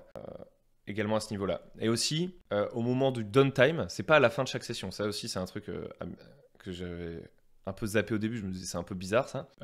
Notre thune se régénère après les downtime. C'est-à-dire, quand on n'est pas en aventure, en fait, on considère qu'on retourne exercer notre métier, en fait, jusqu'à la prochaine aventure. Et donc, on régénère notre argent. Ok, donc on a fait la création de personnage et la progression, hein. On va passer aux compétences. Donc en fait, les compétences, je vous ai déjà expliqué comment ça marche. Ce qu'il faut voir sur les compétences, c'est surtout que, comme je vous disais, on peut faire des réussites avec complication. ou avoir plein de succès et avoir des genres d'effets supplémentaires. Et ces complications et effets supplémentaires, on nous en donne des suggestions ici. Donc, par exemple, si je fais un jet de survie, que j'ai qu'une seule réussite, je vais souffrir d'une complication. Par exemple, je vais avoir l'état drained, donc c'est genre épuisé, quoi, ou burdened. Donc c'est l'état burden, c'est fardeau, quoi, genre la fatigue fait que je suis plus lent, etc., quoi. Donc je vais souffrir d'un état. Je pourrais perdre du temps, devoir sacrifier des ressources pour réussir, attirer l'attention d'un prédateur proche, etc., etc. M'exposer à une infection. Ou alors, à l'inverse, si j'ai plein de réussites, bah peut-être que je vais pouvoir faire gagner un dé à un allié sur son propre jet de survie. Voyager plus vite, m'immerger dans l'environnement et ainsi obtenir l'avantage sur les ennemis, etc. dans la forêt. Donc voilà, en fait, on a un système de réussite avec complications, etc. et d'échecs, hein, tout simplement aussi, qui est bel et bien là. Moi, encore une fois, j'ai ma petite réticence sur le fait que j'ai l'impression que très très vite, en fait, on va peut-être ne plus être trop exposé à ces échecs avec ces réussites avec complications, etc. Parce qu'on va être très très fort, en fait. Là, on a les talents, donc je vais pas passer sur tous les talents, hein, clairement. On en a quelques-uns au début, on va pouvoir en acheter d'autres. On voit quand même qu'un talent, c'est assez cher. Hein. C'est genre 4, 3 XP. À chaque fois, il y a des requirements en plus, donc il faut avoir débloqué des machins avant. Donc, je pense on va les obtenir de manière assez progressive. Et en fait, une fois qu'on aura... on va dire optimiser nos caracs, etc. Potentiellement, derrière, il nous restera encore des talents à obtenir. Donc, arriver au plein potentiel du personnage, ça peut quand même prendre un peu de temps, je pense. Il y a moins de talents qu'on peut prendre plusieurs fois que dans Warhammer V4, parce que dans Warhammer V4, il y avait des talents, vous les preniez plusieurs fois, ils vous donnaient des bonus à certains trucs et tout. Là, il y en a beaucoup moins, mais il y en a quand même, typiquement pour la magie, etc. Mais je vais pas... m'attarder plus que ça là-dessus. Ensuite, on a les lores. Donc ça, les lores, je trouve que c'est vraiment un truc qui est très très très bien. Le lore nous permet de nous spécialiser dans certains trucs. Je trouve que c'est vraiment excellent parce qu'en fait, ça fait qu'on garde le même nombre de compétences réduites. Et en fait, le lore va juste donner des bonus à ces compétences lorsqu'on a le lore, ce qui me semble beaucoup plus rationnel en fait. Le lore va nous permettre d'accéder à des informations obscures, c'est-à-dire que quand on va utiliser la compétence recall, on va pouvoir essayer de se rappeler des trucs liés au lore qu'on a. Ça peut peut-être même nous donner un bonus potentiellement, c'est pas automatique mais c'est possible. Et dans tous les cas, à partir du moment où on a le lore, même sans jeter les dés, on sait un peu plus de choses que la moyenne des gens sur le sujet. Et on saura au moins où aller chercher également. Donc par exemple, je sais dans quelle bibliothèque je pourrais trouver cette information, etc. etc. Donc dans le délire, c'est plus une sorte de mot-clé qui va nous permettre d'arbitrer et de savoir qu'on sait à peu près ce truc et que ça pourrait nous donner un bonus. Et en fonction d'à quel point c'est obscur, peut-être que une information très très obscure, personne n'aurait pu le savoir, sauf celui qui a l'or, lui, il peut essayer. Et si l'information en question, c'est un truc que peut-être tout un chacun aurait pu savoir, celui qui a l'or, il a plus de chances de le savoir. C'est un peu ça l'idée. Et ça peut même donner des bonus sur autre chose que le fait de se rappeler quelque chose. Par exemple, je pourrais avoir le lore, j'en sais rien, sur le fait de manipuler un objet spécifique, genre je suis vraiment spécialiste de cet objet, je pourrais avoir un bonus pour attaquer peut-être avec, je sais pas. Aussi, le lore va être une condition sine qua non à certaines actions, c'est-à-dire que le crochetage, l'utilisation d'armes à feu, la capacité de lire et écrire, etc., sont limités par le lore. C'est-à-dire que si j'ai pas le lore qui s'appelle Literacy, je ne peux ni lire ni écrire. Si j'ai pas le lore Black Powder, je ne peux pas recharger et entretenir une arme à feu. Je dois probablement pouvoir tirer, peut-être, mais je risque de faire des accidents, etc. Et j'ai aucune idée de comment recharger le schmilblick. Donc le lore, en fait, est plus discriminant, c'est moins un truc, on va dire, granulaire, de j'ai plus 5 dans tel savoir, etc., etc. Donc je trouve ça cool. Et aussi, ce que j'aime bien, c'est que ça invite à moins potentiellement jeter les dés de connaissances. C'est-à-dire qu'en fait, par exemple, si, admettons, j'arrive à un endroit et il y a des traces de passage d'un troll, dans Warhammer, en fait, pour savoir s'il y a un perso qui reconnaît que c'est des traces de passage d'un troll, soit je fais un jet secret en tant que MJ, donc j'ai besoin de savoir un peu la carac de mon PJ, soit je lui dis, fais-moi un jet de connaissance des trolls, et donc du coup, bah, MDR, il sait déjà qu'il y a un troll, quoi. Soit je lui dis parce qu'il a connaissance des trolls, et dans ce cas-là, à quoi ça sert de savoir si j'ai plus 20, plus 30, plus 40 en connaissance des trolls? Ça sert autant de granularité est moins nécessaire. Autant avoir juste des niveaux d'expertise en troll. On me dise, niveau 1, je sais vraiment les bases du truc. Niveau 2, je sais quasiment tout sur les trolls. Niveau 3, j'en sais beaucoup plus que le mec qui pensait tout savoir sur les trolls, parce que lui, en fait, dans la fenêtre des connaissances sur les trolls, il se trompait. Donc voilà, moi je trouve que ça, c'est vraiment mieux. Et donc, ça peut être des lores académiques, ça peut être des lores plus régionaux, culturels. Ça peut être des lores, donc des savoirs sur des ennemis aussi, pour avoir des bonus contre certains ennemis, donc qui peuvent s'appliquer du coup à l'attaque en fait. Par exemple, un troll slayer, s'il a le lore troll, il va gagner peut-être +1 pour frapper le troll, ou il va gagner un bonus pour soigner une blessure au vomi de troll en fait. Pour la province, par exemple, les connaissances de province, peut-être que ça va m'aider dans la sociabilité avec les gens de ces provinces, etc. etc. On va aussi bien sûr avoir les lores liés à des métiers, ingénierie, art et tout le tintouin. Et on va avoir des lores liés à des environnements pour la survie dans certaines zones et pour la magie. On a 4 lores de magie qui nous sont proposés: Battle Magic, Élémentalisme, Illusionnisme et Nécromancie. Donc c'est ça les catégories de magie différentes qu'on va pouvoir faire. En fait, on va pouvoir lancer des sorts que dans les Magic Lores qu'on a. Donc c'est là où je me dis que si on jouait à V4, en fait, il suffirait de dire, bah, on va mettre le lore. On va, en fait, à la place de faire Battle Magic et tout le tintouin, on va faire un lore par couleur des vents de magie, en fait. Donc moi, j'aurais le lore magie du feu. Voilà. Ou magie d'améthyste et tout et tout. Ensuite, on a le statut. Donc le statut, c'est la manière de gérer bon, déjà des écarts de statut. Il y a une mécanique style, si on n'a pas le même statut et tout, on peut avoir des malus, des bonus pour la sociabilité. Ce que va faire le statut, en fait, c'est que ça va nous permettre d'acheter des objets et tout. Donc on retrouve l'idée de bronze, argent, or. Si mon personnage est statut bronze, il fait partie des gens du bas peuple, en grosso merdo. Statut argent, bourgeoisie, classe moyenne, émergente, blablabla. Et puis sur un 3, c'est tout simplement la noblesse. C'est la noblesse, c'est la richesse. Ok, donc ça c'est nos statuts. En fonction de notre carrière, on a un statut différent. Et en fait, ce que ça va nous donner, c'est plutôt simple, c'est que ça va nous donner 3 pièces de notre statut. Vous allez voir que toute la philosophie, je l'aime bien, mais dans les détails, il y a des trucs que j'aime moins bien. Donc, si je suis par exemple un paysan, je vais commencer l'aventure avec 3 pièces de cuivre, de bronze. Et en gros, une pièce de bronze, ça me permet d'acheter un objet niveau bronze. Et ensuite, je perds ma pièce de bronze. C'est aussi simple que ça. Je récupérerai mes pièces de bronze quand l'aventure s'arrêtera, que je passerai du temps en ville, que je reprendrai ma vie et que je recommencerai à gagner des sous. Comme ça. Évidemment, dans l'aventure, je peux trouver à un moment des richesses et le MJ va me dire ça, je pense que ça vaut 1 silver, tu peux prendre 1 silver. Voilà. Donc en termes de comptabilité des pièces, honnêtement, c'est beaucoup plus... Même s'il y a un petit délire un peu à compter ces petites pièces, à faire les conversions en pièces d'argent, pièces d'or et tout, honnêtement, je pense que sur le long terme, c'est chiant. Par contre, ça apporte clairement une richesse à l'univers de savoir vraiment les prix des choses. Donc moi, voilà, ça, c'est un autre débat. Ça, c'est sûr, ça marche 100 fois mieux. En termes de fluidité, en termes d'efficacité en jeu, ça marche 100 fois mieux. Ça invite aussi au troc, c'est-à-dire qu'on se dit vraiment un truc argent contre un truc argent, paf paf, on se fait des échanges. Et donc, un mec qui est catégorie or, lui, il va avoir 3 pièces d'or. Il va pas avoir 3 pièces de bronze. En fait, un mec qui a or, il peut virtuellement acheter tout ce qu'il veut en argent et tout ce qu'il veut en bronze. C'est-à-dire que si vous avez un noble dans votre groupe, lui, quand il va s'acheter une fringue de bourgeois, etc., ça ne change rien sur sa fiche, il ne dépense rien. C'est que s'il achète des objets gold, il va commencer à perdre ses coins. Et c'est là où, oui, pour moi, il y a un petit souci. C'est là où, pour moi, il y a un petit souci quand même. Et je pense que c'est pas trop difficile à corriger, honnêtement. Moi, je ferais un truc style, c'est purement théorique, je ferais un truc style 5 silver égale 1 gold, par exemple. Ou 3 silver égale 1 gold, un truc comme ça. Parce que sinon... En fait, ce qui va se passer concrètement, c'est que vous allez avoir un noble dans votre groupe. Enfin, vous en aurez peut-être pas. Mais si vous avez un noble dans votre groupe, bah, il va tout acheter pour le reste du groupe, en fait. Il va acheter full équipement au reste du groupe. Donc c'est écrit, évidemment, ils sont pas débiles. Hein. Genre, là, c'est gros, c'est gros comme le nez au milieu de la figure. Que ça, ce serait un abus total et genre ça casserait un peu le délire. Donc ils vous mettent des garde-fous.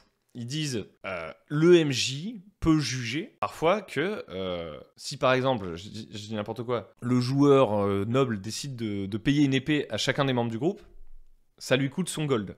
Mais du coup, c'est une abstraction et genre vraiment un arbitrage très très au jugé, quoi. Donc j'aimerais bien avoir une guideline plus précise. Ça veut pas dire que je veux faire un pur système de conversion, parce que je pense que c'est forcément pété de se dire ok, un gold égale 5 silver, tu vois, genre... Il y a un moment donné où ça colle pas, c'est quasiment certain, le jeu n'est pas pensé pour ça. Donc appliquer bêtement une règle maison comme ça marchera pas. Mais me dire, ok, dans ma tête, pour moi, un gold c'est égal à 3 silver par exemple, ça va me permettre d'arbitrer. J'ai besoin d'avoir un petit référentiel qui est souple. Il peut y avoir jurisprudence, ça peut changer. En plus, il y a plein de facteurs qui fait que c'est pas important de savoir exactement. Vous pourrez dire la disponibilité, l'endroit où on se trouve, etc., la qualité de l'objet. Il y a plein de choses qui pourraient faire varier.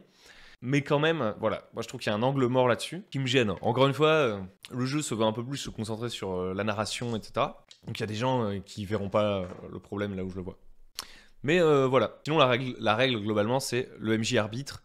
Bien sûr, un gold, enfin un noble n'a pas à l'infini de l'argent et l'infini du bronze non plus, quoi. On peut négocier, évidemment, pour essayer de faire baisser un truc d'un niveau de statut, etc., etc. Mais dans ce genre de négociation, on peut nous vendre de la merde et tout, quoi. Parce que honnêtement, un truc gold rare, etc., etc., qu'on achèterait à bas prix, il a peut-être une obsolescence programmée, si vous voyez ce que je veux dire. J'ai acheté cette arme à feu, mais en réalité, c'est juste une bombe que j'ai entre les mains. On nous dit qu'on peut vendre nos trucs et tout, machin, machin. On nous dit aussi un autre garde-fou quand même, à noter plus lié au lore, c'est que les citoyens de l'Empire s'attendent à ce que leurs égaux, les membres de leur classe sociale, sociologiquement parlant, à ce qu'un paysan, il n'ait pas un fusil du Auckland, vous voyez, ou un fleuret de haute qualité. Ils s'attendent qu'un noble se batte pas avec une bêche. Et donc on nous dit que forcément ça va sembler un peu bizarre que l'un ou l'autre des personnages n'ait pas l'équipement de sa classe sociale. Alors évidemment l'habit peut faire le moine pendant un certain temps. Si le noble du groupe décide d'acheter des vêtements de bourgeois à un paysan du groupe pour qu'il rentre plus facilement dans une teuf au bal masqué olé olé, tout le monde va pas immédiatement se dire « Mais attendez, vous êtes un paysan en fait !» Quoique peut-être son teint, il a la peau un peu plus burinée vu qu'il passe du temps dehors, que sais-je. Peut-être son accent va le trahir rapidement. Mais bref, il y a tout un enjeu autour de ça, quoi. Et un noble qui s'amuse à arroser des gens toute la journée, genre s'il commence à acheter plein d'équipements au reste du groupe qui sont pas des nobles, ça peut être mal vu.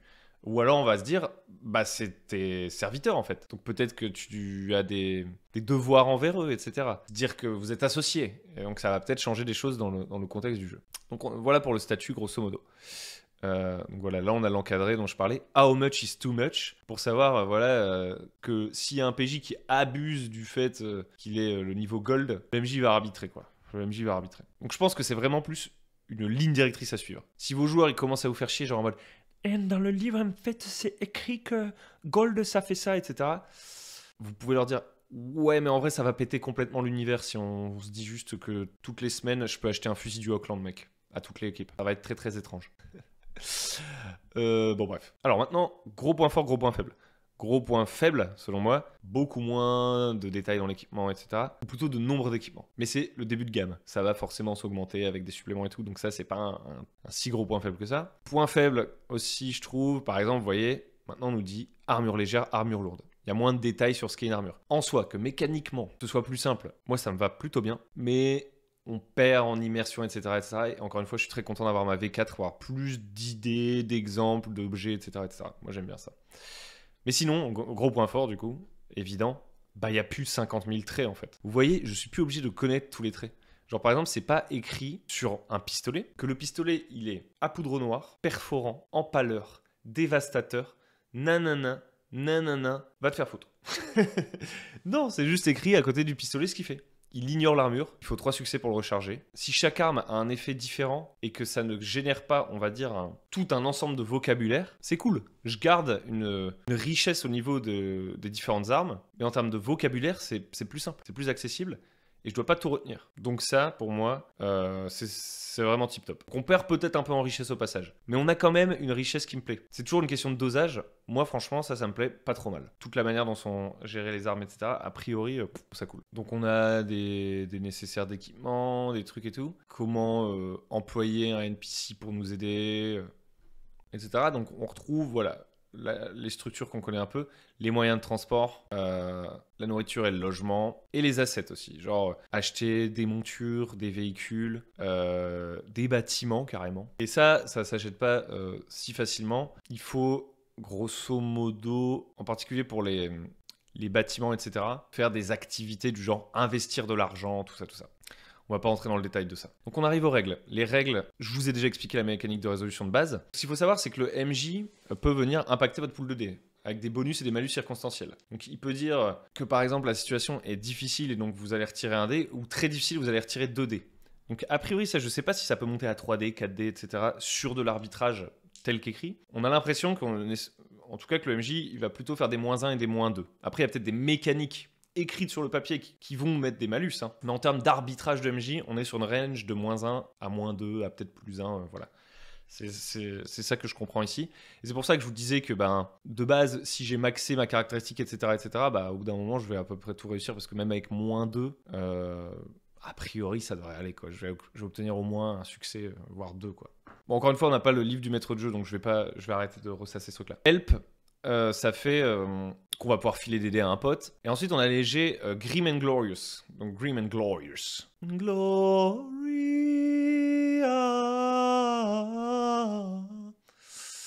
Donc, Grim and Glorious, c'est un peu un moyen de changer la règle des dés. Quand on est dans une situation vraiment hyper notre avantage, glorieuse, on va jeter notre pool de dés, compter nos succès, on va pouvoir relancer nos échecs pour avoir encore plus de succès. Quand on est dans un jet grim, donc sombre, on va dire, faire simple, dark, grim dark, on va jeter notre pool de dés, compter nos succès, relancer nos succès. Donc peut-être, si on n'avait qu'un succès, ça va se transformer en échec, on va foirer. Donc en fait, c'est vraiment un truc qui impacte quand même assez fort, cette fois-ci, le pool de dés. Donc ça, pour le coup, c'est un truc qu'il ne faut pas utiliser souvent parce que sinon ça va perdre de son sens.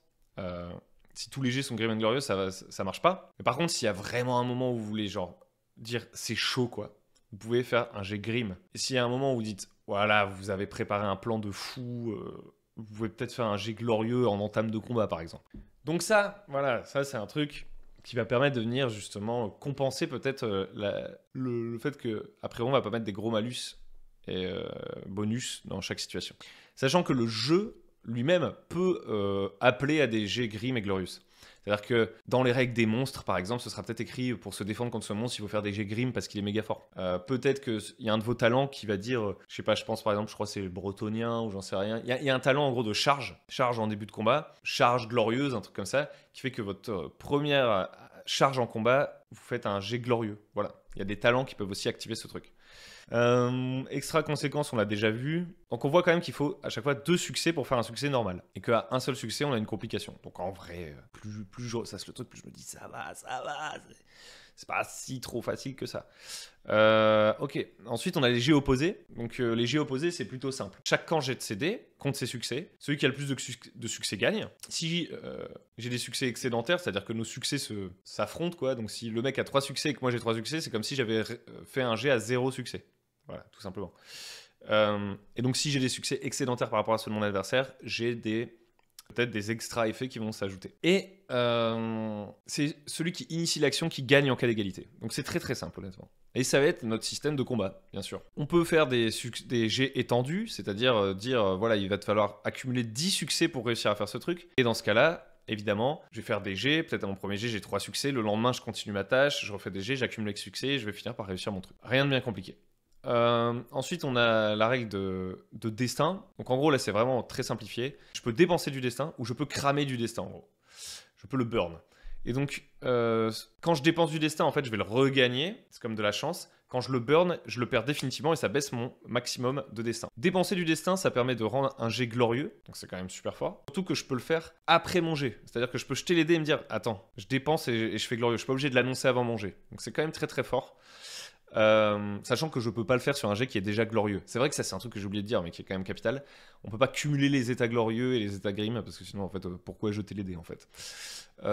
Ensuite on peut avoir une deuxième action en combat par exemple en dépensant un truc et on peut faire une tactical retreat. Donc tactical retreat, ce que ça fait c'est que ça va me permettre de faire office d'arrière-garde à mon groupe et de les aider à partir. Ce n'est pas une retraite automatique. C'est juste que ça me permet d'essayer de faire fuir mon groupe. C'est-à-dire que si tout le monde a claqué ses points de destin et tout, là, fuir va forcément nous coûter quelque chose. Là, en fait, ça nous donne une chance de fuir sans que ça nous coûte quelque chose. On va pouvoir faire des jets de dés pour essayer de se barrer. Mais si j'avais pas de points de chance à dépenser, enfin de points de fate à dépenser pour fuir, il va forcément m'arriver une merde et peut-être même plusieurs merdes. Donc ça, je trouve que c'est plutôt cool. Il y a d'ailleurs une mécanique de fuite plutôt cool. On va pas passer des plombes dessus, mais il y a vraiment une mécanique et j'aime bien. Ensuite, il y a Burning Fate. Donc en gros, je peux brûler définitivement un point de fate pour réussir un truc, tout simplement. Alors je peux pas faire des effets de malade avec, mais juste on se dit j'ai réussi, j'ai pas besoin de jeter les dés. Je peux brûler un truc pour faire un CT-1 entre guillemets, c'est-à-dire annuler tous les dégâts d'un... En fait, je peux annuler une blessure que j'ai subie. Et enfin, je peux faire le last stand. En général, ça va être mon dernier point de destin quand je vais faire ça. C'est dans une bataille désespérée. Si j'ai subi une blessure, je peux brûler mon destin pour faire un fait exceptionnel, partir de manière super stylée. disparaître de la game, me sacrifier, faire un truc de ouf, par exemple, demander au dieu de me venir en aide, lancer un dernier sort très très puissant, etc. Donc il y a un côté beaucoup plus cinématique, beaucoup plus glorieux, beaucoup plus... un petit niveau épique en plus par rapport à Warhammer, hein, clairement. Donc voilà, tout ça, moi, ça me plaît. De prime abord, je trouve ça cool. Donc ensuite, pour le combat, je vais essayer d'accélérer un peu, parce que la vidéo est longue. Hein. Je vais essayer d'accélérer un peu. Grosso modo, ce qu'il faut retenir, et que j'ai déjà dit, c'est qu'il n'y a pas de point de vie. Et on fait des jets opposés. On joue en zone aussi, donc la vitesse en mètres, etc., ça nous intéresse beaucoup moins. On se déplace de zone en zone. Et grosso modo, dans un tour, on va pouvoir se déplacer dans une zone, changer de zone, on va pouvoir faire un déplacement et une action. Voilà. Donc je vais pas m'attarder sur les portées, etc. Il peut y avoir du terrain difficile qui nous ralentit, tout ça, je passe. Donc on a beaucoup moins, voilà, on n'a pas 50 000 actions possibles, c'est se déplacer et faire un autre truc. Donc faire un autre truc, ça peut être viser, ça peut être attaquer, ça peut être improviser une action, tout ça. Ça peut être faire une manœuvre spéciale, par exemple une charge, se déplacer discrètement et tout et tout. Dans mon action de mouvement, notamment, je vais pouvoir me jeter au sol ou me relever. Et ça, c'est un truc, je vous le dis tout de suite, ça me fait très très peur cette règle, après mes tests. J'y reviens. Il y a une autre action qui s'appelle Recover. C'est écrit après un moment pour récupérer vos esprits, vous pouvez vous soigner de certains trucs. Donc de la condition staggered, donc c'est-à-dire secouer, vous relever, vous pouvez essayer de traiter une blessure, etc., etc. Et clairement, je pense que ce qui est important, ici, ça va être de bien prendre en compte après un moment pour récupérer vos esprits. Parce que si vous pouvez recover au milieu de la mêlée à chaque tour, honnêtement, alors ça, dans l'économie d'action, de manière purement ludique, ça vous fait perdre votre tour de recover parce que ce sera votre action. Mais honnêtement, en termes d'immersion et d'efficacité des combats, je pense que c'est vraiment pas ouf. Moi, j'autoriserai recover que lorsque je suis plus dans la mêlée, par exemple. Et vous allez voir que c'est pareil pour se relever. Ici, on nous dit qu'on peut se relever gratuitement au milieu d'une mêlée. Alors, ça nous coûte notre action de mouvement, mais je trouve que ça va pas. Vous allez voir pourquoi. Parce qu'en gros, quand on se bat, attaque test, il y a des bonus, des malus, machin, on s'en fout. L'idée, c'est que j'attaque, je fais un jet opposé avec mon adversaire qui peut se défendre. Si je réussis à le toucher, donc on compare nos succès et tout, je vais lui infliger des dégâts qui vont dépendre de mes caracs et du nombre de succès que j'ai eu, ok ? Et en fait, ces dégâts, on n'a pas de point de vie, comme on a dit. Donc en fait, on va les comparer à la résistance de mon adversaire. Si les dégâts que j'inflige sont égaux ou inférieurs à sa résistance, je ne vais pas lui infliger une blessure tout de suite. Je vais lui infliger l'état secoué, staggered. Si je fais un résultat supérieur à sa résistance, donc par exemple il y a 5 de résistance et j'ai fait 6 points de dégâts, là je lui mets une blessure directe. Sinon, si par exemple je fais 5 ou moins, parce qu'il a 5 de résistance, je le stagger. Stagger, qu'est-ce que ça fait ? Bah ça fait rien en fait. Ça fait rien sauf quand on l'a 2 fois. Littéralement, staggered n'a aucun effet. Sauf si vous êtes déjà staggered. C'est au moment où vous êtes déjà staggered et que vous reprenez staggered que ça commence à chauffer pour vous. Donc voilà, c'est aussi simple que ça. Je vous le dis tout de suite, si jamais vous prenez une blessure, c'est pas compliqué. Vous allez tirer une blessure. Vous jetez un D10 et ça détermine votre blessure. À chaque fois que vous allez reprendre une blessure, tant que vous n'avez pas traité les blessures précédentes, vous rajoutez un D10. Donc ça veut dire que si je prends une première blessure, a priori il va pas m'arriver un truc trop grave. Une blessure de bas niveau. Si je reprends une blessure alors que j'ai pas encore traité la première, j'ai 2 D10, donc potentiellement je commence à arriver dans des trucs un peu relous, genre il y a mon bras, il s'est barré quoi. etc., etc. Donc plus je prends de blessures, plus je jette de D10, on additionne tous les D10 et on monte dans les niveaux de blessures. Donc ça c'était pour les blessures. Sachant que dans ce jeu, on vous propose tout de suite, plutôt que ce soit une règle optionnelle, etc., de catégoriser les PNJ en minions, c'est-à-dire qu'un minion, dès qu'il prend une blessure, il meurt, en brutes, donc eux ils peuvent prendre plusieurs blessures, mais on va juste compter leur nombre de blessures plutôt que de regarder la nature de la blessure spécifiquement pour gagner du temps. Donc c'est comme si là, entre guillemets, ils avaient des points de vie.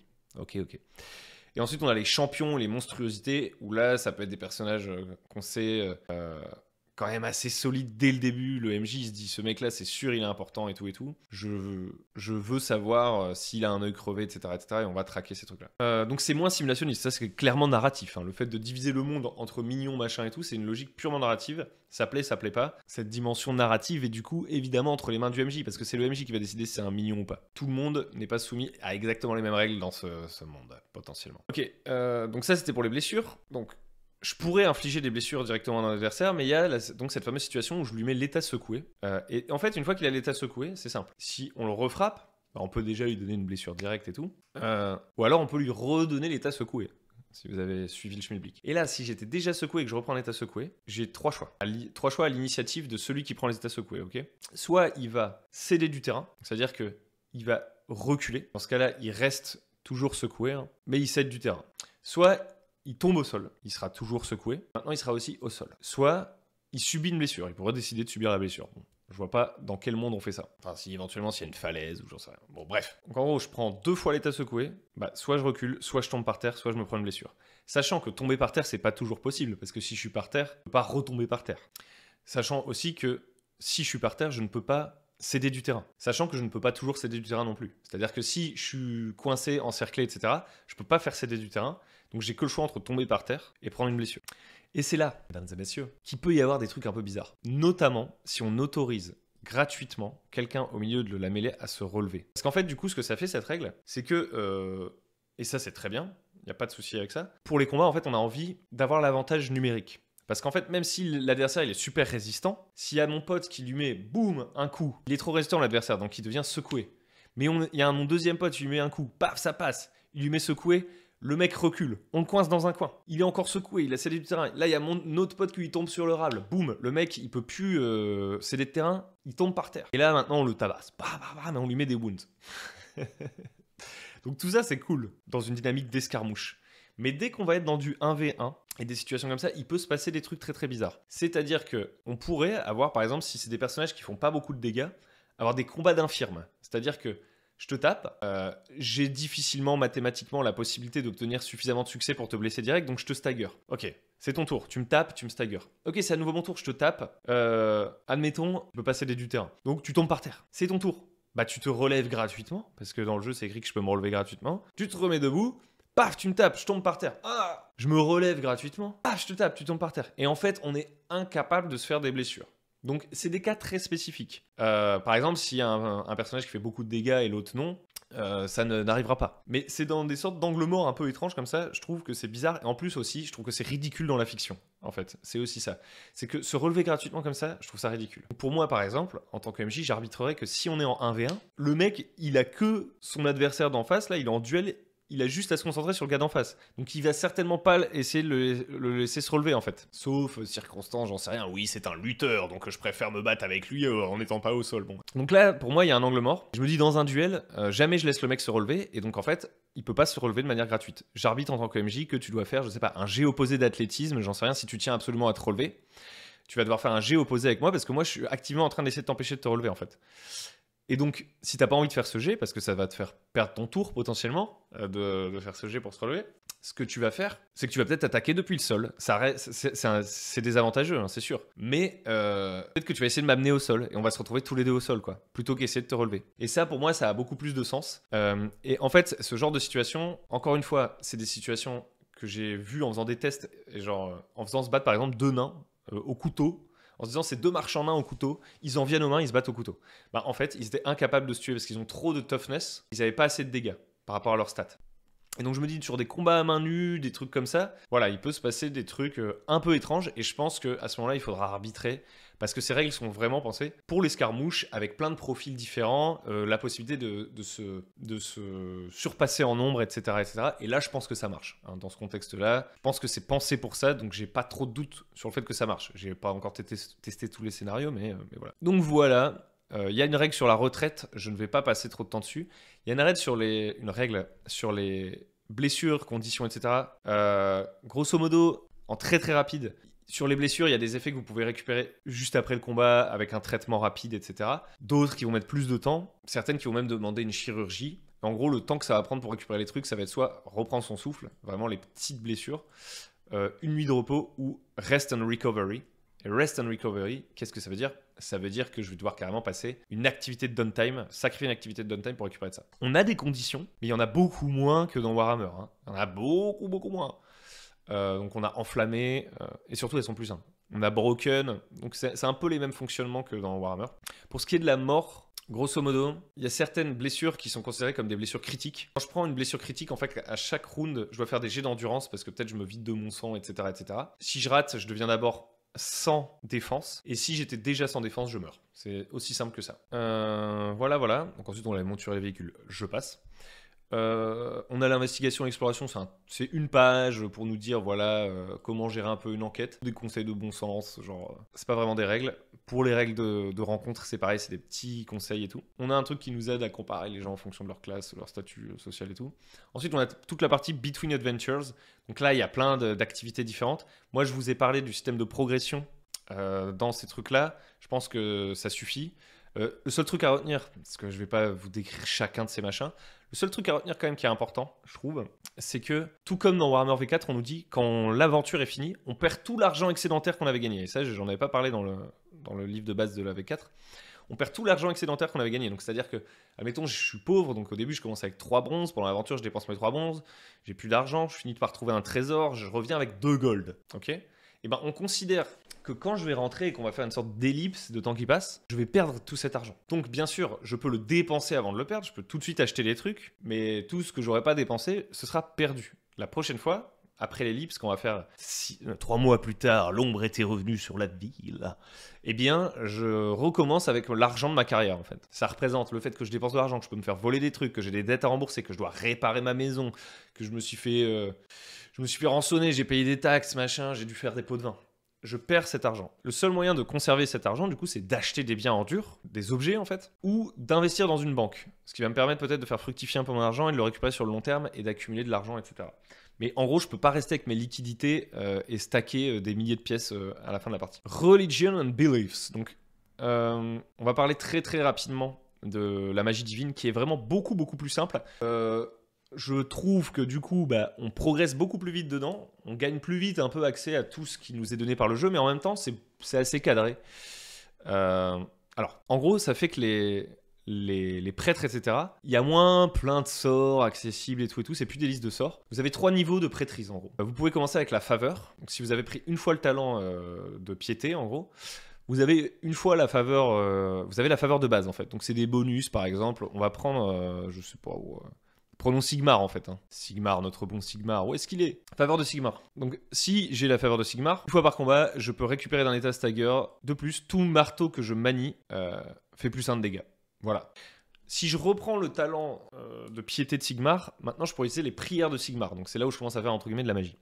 Je vais avoir 3 pouvoirs de Sigmar en gros. Donc ici, je peux faire des bénédictions pour rendre mon marteau enflammé.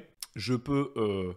aider des gens, machin, truc. J'ai en gros 3 sorts, ni plus ni moins. Mais j'ai des blocs en un coup par contre, ça c'est pas mal. Et ces sorts, en fait, c'est plutôt des pouvoirs. Ils n'utilisent pas une mécanique. Il n'y a pas de mécanique unifiée, c'est-à-dire qu'il y a certains trucs, ça marche juste, je peux le faire autant de fois que je veux. Il y en a certains qui demandent un jet, etc. Il n'y a pas de mécanique de sort divin en fait. 3e étape, j'ai accumulé 3 fois le talent, c'est Miracle de Sigmar. Et donc là, je vais pouvoir négocier avec le MJ une sorte d'intervention divine. C'est narratif. C'est assez freeform, on va dire. Par contre, je vais pouvoir le faire qu'une fois. Parce qu'une fois que j'aurai appelé un miracle de Sigmar, j'ai dépensé ce talent. Je peux le reprendre. Donc ça coûte de l'XP, hein, donc c'est un investissement. Je peux le reprendre pour pouvoir refaire appel au miracle de Sigmar. Mais à chaque fois, je dois racheter le talent, quoi. Donc c'est quand même très très cher payé. Mais en même temps, c'est une sorte de joker assez puissant. Et si je veux jouer vraiment quelqu'un qui a été... qui est vraiment qui est dans le viseur des dieux, quoi. Je trouve que c'est très thématique, c'est assez fort, j'aime bien. Par contre, on a toujours les trucs à suivre, hein, genre les préceptes, les commandements de chaque religion. On n'a plus du tout de règles de colère divine, et on a seulement écrit quelque part, les dieux n'aiment pas qu'on abuse de leur pouvoir. Donc en fait, on nous dit, nos capacités sont virtuellement limitées par nos dieux qui veulent pas qu'on en abuse, mais on n'a pas de mécanique pour le gérer. Ça, je trouve que ça manque. Honnêtement, c'est un peu comme... c'est trop flou. Ça me dérange pas qu'il y ait de l'arbitrage, mais c'est trop flou. Je trouve que ça peut vraiment créer des contentieux. Donc vous jouez entre potes, ça va aller. Mais genre sinon, c'est un peu vagos quoi. Genre ça, je trouve que c'est pas tété. Peut-être que encore une fois dans le livre du maître de jeu, on aura plus de détails. Et donc du coup, en fait, ce que ça veut dire, c'est que par exemple, si t'es d'Ulric, tu peux faire une sorte de cri pour appeler un loup spectral. Donc je pense que c'est un sort qui existait plus ou moins pour les Ulricains en V4. Hein. C'est pas juste oh là là, c'est pété, on fait des trucs.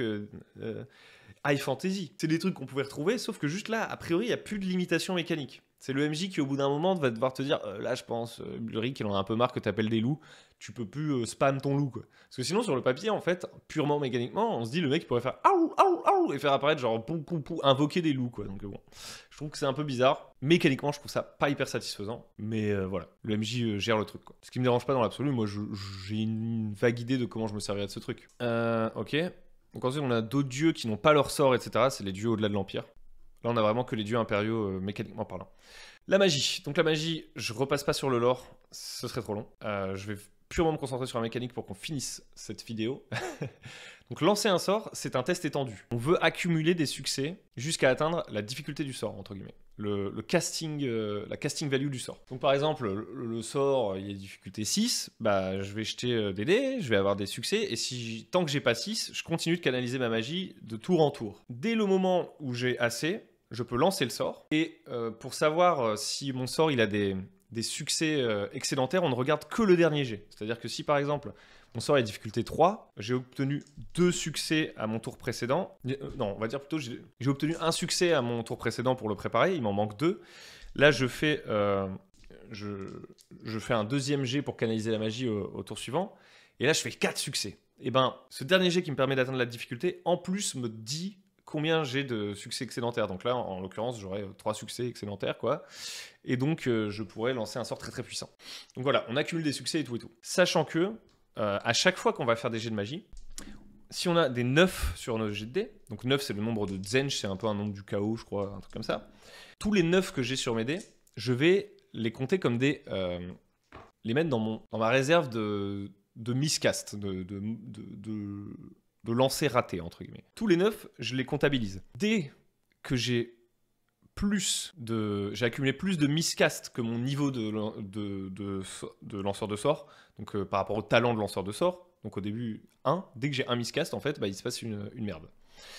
Et donc dans ce cas-là, je jetterai tous mes dés de miscast, j'irai regarder dans le tableau de miscast ce qui se passe. Et ça peut aller de j'ouvre un portail vers les démons à je dégage une odeur pestilentielle. Si je suis interrompu, je préparais ma magie, et je m'interromps pour une raison X ou Y, ça déclenche mes miscasts, et donc même si j'avais pas rempli mon pool de miscast, je prends les dés de miscast que j'avais dans mon pool de miscast, et je les lance tout de suite. Donc voilà grosso modo comment ça fonctionne. Sachant que si je le souhaite, il y a des petites règles optionnelles. Par exemple, je suis pas obligé de lancer mon sort tout de suite. Si par exemple j'ai atteint le bon nombre de succès, mais mon dernier jet de dés il m'a pas donné beaucoup de succès, j'ai accumulé assez de succès pour lancer le sort, mais mon dernier jet de dés il était pas ouf, je peux continuer à accumuler la magie pour espérer faire un jet de dés plus fort et avoir un effet de sort supérieur, mais du coup je prends des risques de miscast, etc. Donc en vrai, c'est plutôt simple. C'est le système, peut-être avec le système de Staggered le plus compliqué qu'on voit dans ce livre. Mais c'est pas la mer à boire du tout. Ce qui est intéressant aussi, c'est qu'il y a une différence entre les sorts formalisés et les sorts improvisés. Donc en fait, on peut formaliser des sorts, en trouver dans des manuscrits, etc., etc.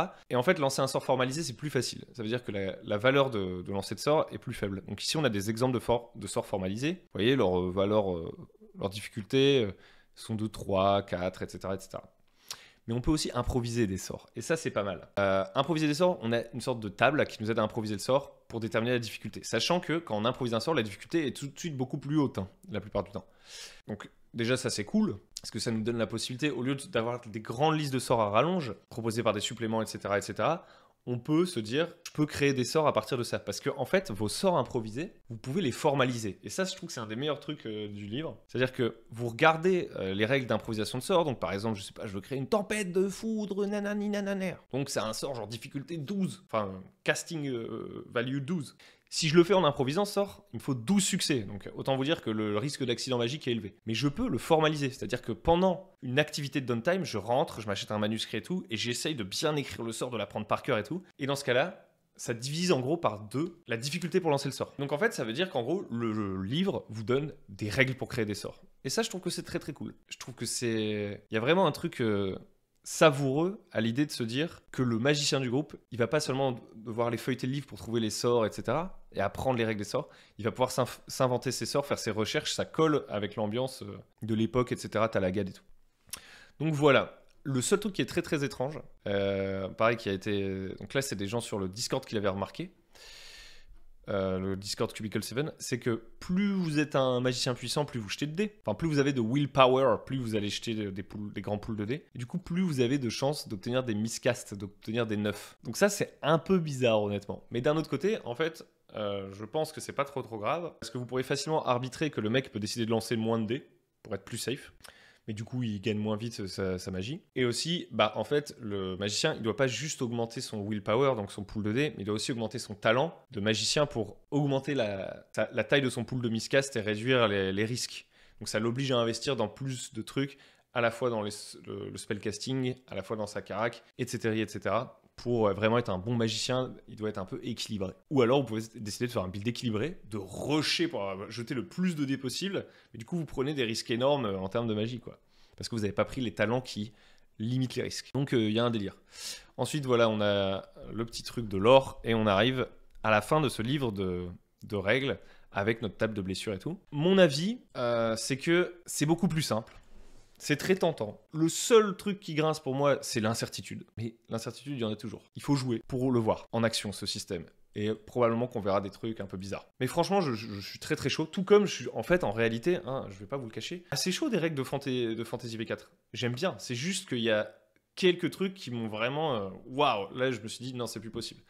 Je me dis, Fantasy V4, le système de résolution de base, je l'aime bien. Il y a des spécificités qui doivent être apprises, ça ne dérange pas, c'est un effort, mais pourquoi pas. Au-delà de ça, il commence à y avoir les monstres là de Barjo, et genre je me dis, ça me génère du stress, ça me génère du travail, genre vraiment purement sur l'aspect mécanique, et genre pendant la partie, j'ai peur de pouvoir plus trop me concentrer sur ce que disent mes PJ, tellement je vais avoir la tête prise par le fait de me rappeler des règles, etc.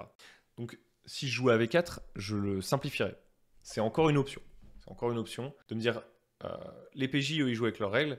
Moi, dans V4, mon monstre, en fait, je vais un peu plus réduire son profil, choisir vraiment les 2-3 actions un peu spéciales que je vais faire pendant le combat, apprendre les règles que pour ces 2-3 actions, tout ça, plutôt que de prendre toutes les options. Bref, pourquoi je parle de V4 Si, c'est pour dire que dans The Old World, j'ai une incertitude sur des choses que je ne sais pas, mais j'ai pas d'incertitude sur des choses que je sais trop, quoi. Pas plus que ça. Mais j'ai pas encore vu le Game Master Book. Donc ça tombe, les monstres, ça va être imbitable aussi, et il va y avoir plein de règles qui vont s'ajouter dans le Game Master Book, j'en sais rien.